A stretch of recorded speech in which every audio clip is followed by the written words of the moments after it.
And we're very fortunate to exhibit more of her work in the Foster Gallery, which is behind me here. Please take a minute, if you have not already, after her presentation, to look at the rest of her work. It is truly amazing.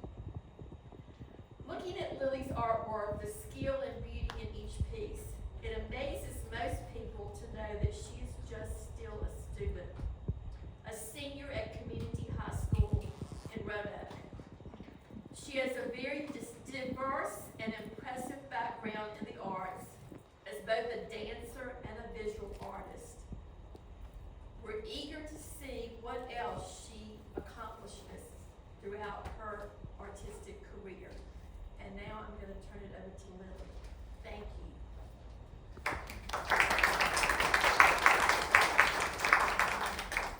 Thank you for having me, guys. I'm Lily, the artist that we were all just talking about this.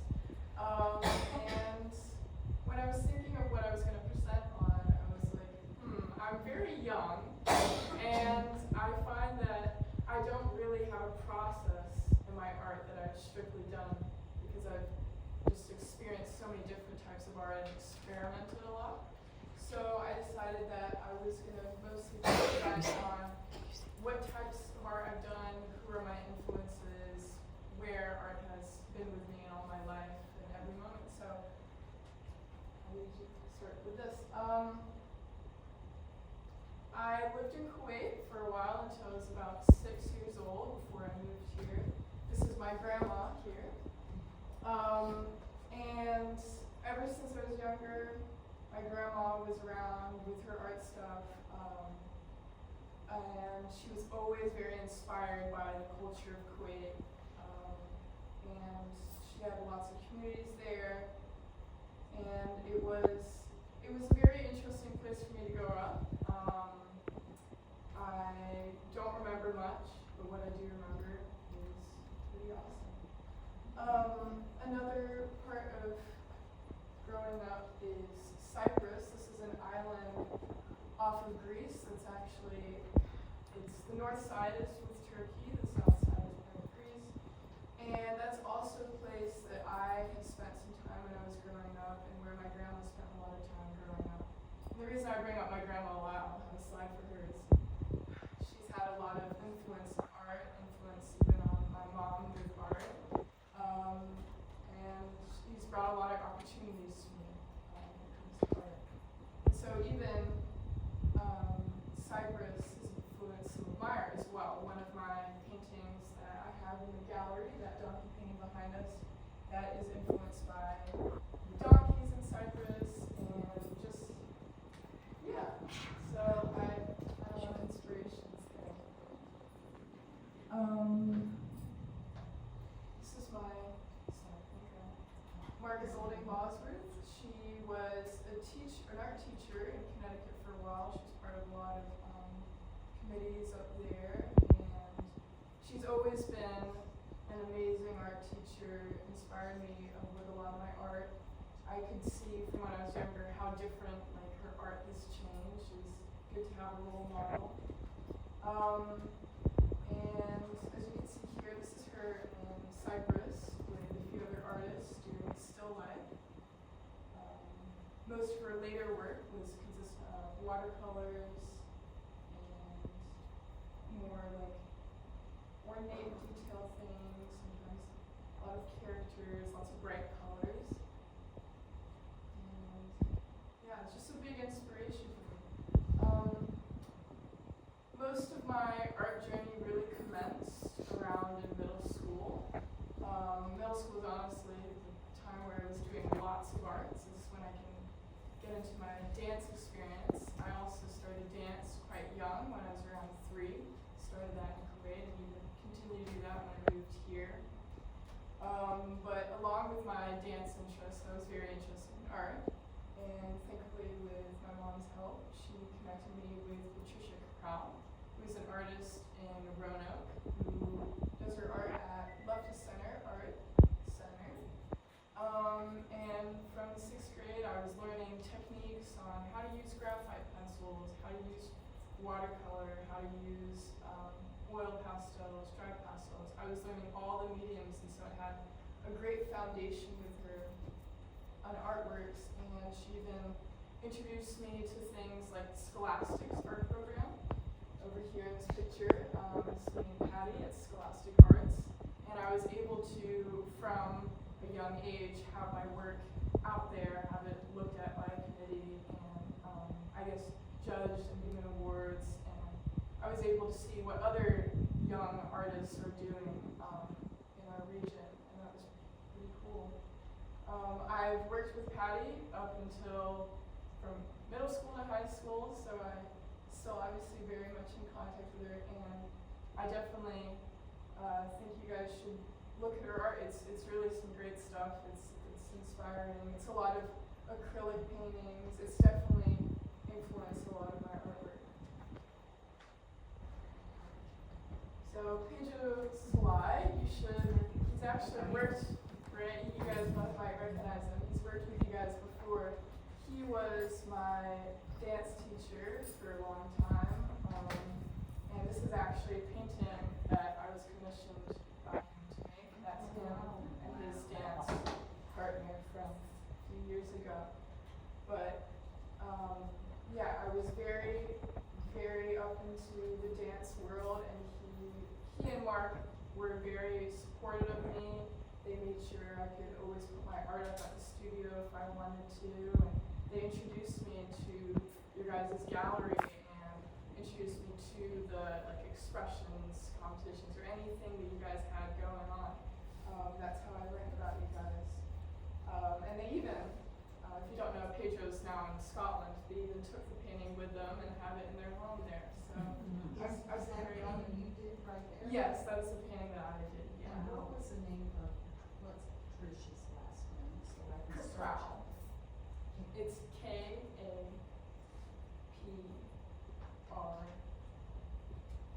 Okay. Yes. Yeah, so I've had a lot of different types of art that's influencing things, and a lot of people rooting for me and what I do with my art. So yeah, just great influences. Is that you in the front? That is not, but I do know who that is. That's I know basically everyone on that photo. That was from a time when I was dancing there. That's my friend Erin actually. And this is the painting by itself. I don't have it with me, as I said, it's in Scotland. So this is my first oil painting, and it is as big as the painting over here. I don't know if you guys can see it over there. So it's my first really big one. It was kind of intimidating.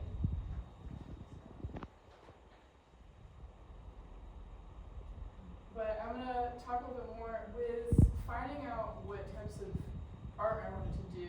That's always been kind of a hard journey for me, because there's so many things that influence my interests, even music, dance, and visual things that I've learned so many different types of techniques that I've had all the tools. And so later in high school, I'm trying to figure out what is it that I want to make with the tools that I have. And that's still, I think, an ongoing journey. Because sometimes I start something and I think that this is the image that I want to create, but then by the time I finish it, I'm not sure if that's what I really wanted to do. So I think that's just part of being a young artist. So definitely a lot of learning. This last few slides, I'm going to show you some sketches that I do. I wanted to show you guys some sketches from my sketchbook because I think it's not something that people get to see often from an artist, just what they do in their casual time, or what they might spend an hour on or something, 30 minutes. So I thought it'd be interesting, and you guys can look at them and ask me any questions.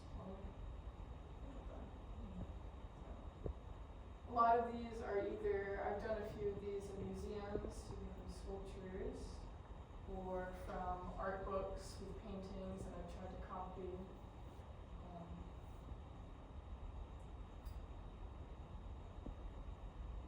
I find works with anatomy very interesting. That's also, I think, part of my interest in biology and health, which I'm hoping to go into in college. So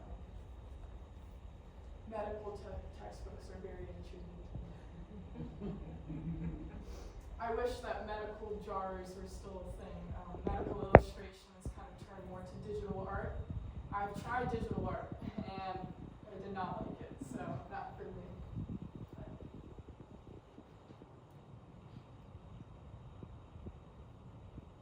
One thing I forgot to mention throughout middle school as well, I would in summers go to Interlochen, which is a summer camp in Michigan. That provided me classes and I was able to exhibit work there, and it would be a 3-week program. I did do 1 year for dance, but the rest of them were for visual arts. And I'd be able to talk and get inspiration from different artists from around the world that I didn't know of. I had a Russian teacher at one point, which was very different for me. It was more abstract. And I've also had different sculpture teachers. I was just able to interact with a lot more students and a lot more different types of teachers with different types of art. This here on the right is actually a print of one of my paintings on a canvas. I was playing with kind of a mixed media thing, and I was testing out how well I can transfer images onto fabrics.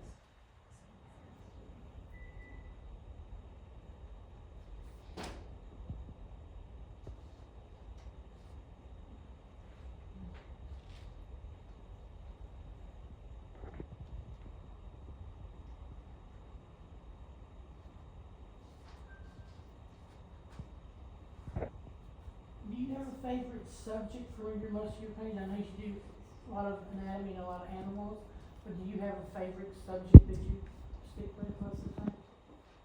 I would say so, and I think that's what I think has been a challenge for me and continues to challenge me, is I don't think I have found a specific subject that I like.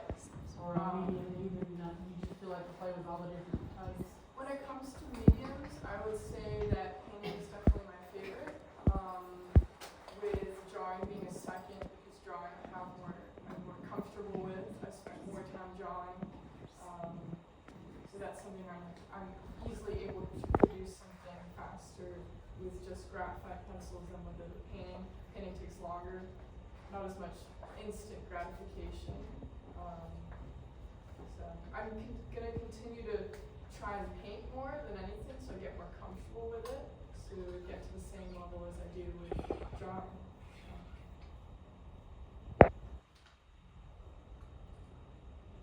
You guys have any questions for me? Interesting things? Yes. Where are you leaning to go for further education? Further education, that's a smart one.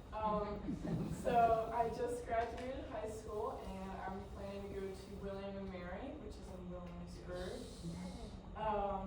And I'm planning to go into majoring in biology, maybe on the pre-med track, interest in my medical situation. So yeah, that's what I'm looking forward to. I mean, I still love all of my subjects. I'm quite interested in literature, specifically English literature, like Brontes or Jane Austen, Mary Shelley, things like that. So I'm really excited to be in an environment where it's very full-rounded liberal arts education, where they want you to go into your interests in science, into your interest in English, into your interest in history, into everything, because I really do love it. I love school.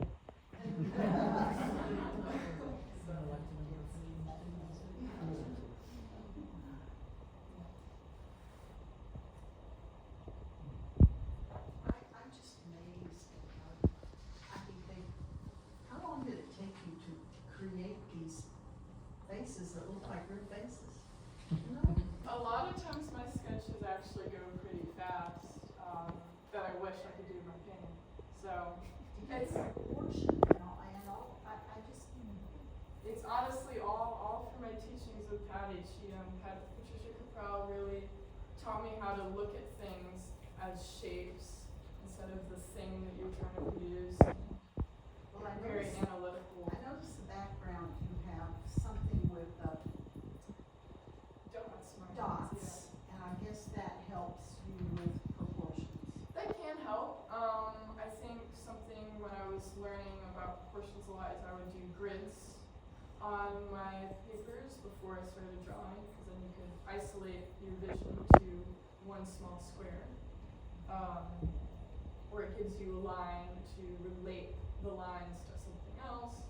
It's all about shapes and what is the literal thing on the photo that you're trying to recreate than the image you're trying to create. Like if you're trying to draw a dog and you're thinking about how it's a dog, you might not actually make it look like the dog that you're trying to portray because you're just thinking about the image instead of the literal lines or shapes that are there. I'm embarrassed to say I never took art. Not in high school, I don't even think I had it in college. But this is just amazing. Thank you.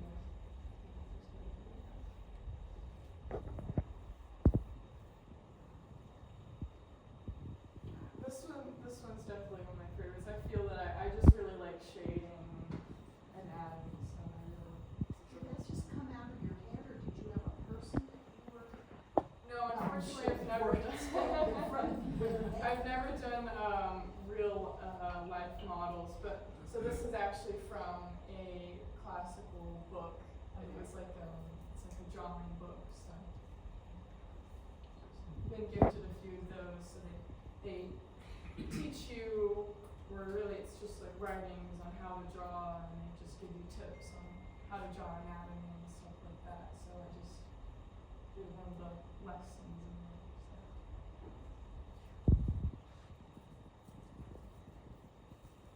You definitely are blessed with innate talent.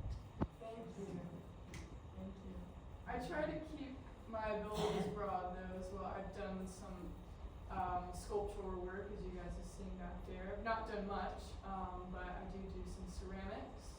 I was first introduced to ceramics at Interlochen at that camp, where I had the facility to start learning about it. I tried the wheel, didn't go so well, so I was gonna stick to sculptural for a little bit, but hopefully I'll maybe have a chance to try that again.